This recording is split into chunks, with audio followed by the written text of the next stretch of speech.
অর্জুন শ্রী ভগবানকে বললেন, নমস্তে কৃষ্ণ কেশব মহার্তে কীর্তনে তব হর্ষ অনুরাগ বিশ্বজনে তুমি হে ব্যক্ত অব্যক্ত তদতীয় ব্রহ্মদেব অনন্ত দেবেশ মহর্তা। তুমি হে দেবাদি দেব অনাদি পুরুষ প্রভু জগতের পরম নিদান। বিশ্বময় বিশ্বরূপ তুমি অনন্ত স্বরূপ গত্য পরম ধাম। বাহু হয়ে যেমন তুমি সুশঙ্ক জলবিরাশি ব্রহ্মা তুমি জনক ব্রহ্মা।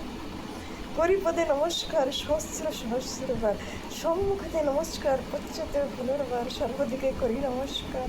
সর্বত্রই তবরূপ তুমি হে সর্বস্বরূপ, বলবিচ্ছু অনন্ত তোমার। না জানিয়ে বিশ্বরূপ তব চিন্তা স্বরূপ, অজ্ঞানে বা প্রণয়ের বসে ডাকিয়েছি অভিনয় হে কৃষ্ণ শাখা বলিয়া। আহার বিহার স্থানে শয়নে প্রবেশন সাক্ষ্যভাবে হাস্য বলি হাসে। হে প্রভু সদা সর্বদা করিয়েছি অমর যদা, সে সকল ক্ষমা করো দাসে। অমিত প্রভাব প্রভু সর্বলোকে পিতা তুমি সর্বপূজ্য গুরুগুরতার। তোমার তুলনা দিতে কেহ নাই ত্রিজগতে, তোমার হতে কে হইবে বড়। দণ্ডবত প্রাণীপাত করিপদে বিশ্বনাথ, ক্ষমা দর্শ না করিয়া রস। পিতাপুতে পতি যথা কৃত্যমিত্যে সহ্য করে সবারই দোষ। নিরেখে অপূর্ব রূপ হয় বটে হয় চিত্ত ব্যাকুল তারস।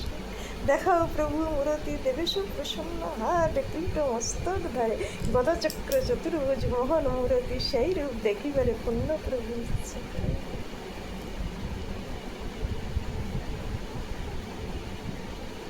গোবিন্দকে দেখেছিল,